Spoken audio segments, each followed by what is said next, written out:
Turkiyada yashayotganimizda bir kun pades sipirmoqchi bo'ldim. Bitta 70 yoshli amaki meni urishib berdilar.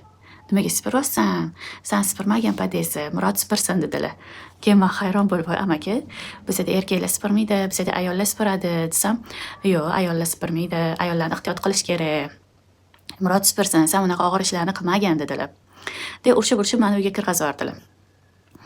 Keyin hayron bo'ldim-da, Murod akamga shunaqa siz sipirar ekansiz, bu yerda ayollar sipirmas ekan, og'ir ishlarni erkaklar qilar ekan desam, men endi ko'cha sipirib yurmayman dedilar-da, sipirmadilar. Keyin ko'chaga chiqqanlarida Murod akamga aytdilar, sen bunga og'ir ishlarni qildirib, buni charchatmagin, buni ehtiyot qilgin. Bu seni bolalaringning onasi, senga hali ko'p kerak bo'ladi dedilar. Hayron qoldim, shokdaman. O'zi Turkiyada har oy pul yig'ilar ekan, padeslarni tozalashga, uborishsalarga berish uchun yig'ilar ekan. Undan tashqari shamol bo'lib ketganda iflos bo'lib ketar ekanda, hamma yoq hason bo'lib, o'sha payt sipirib qo'ymoqchi bo'ldim.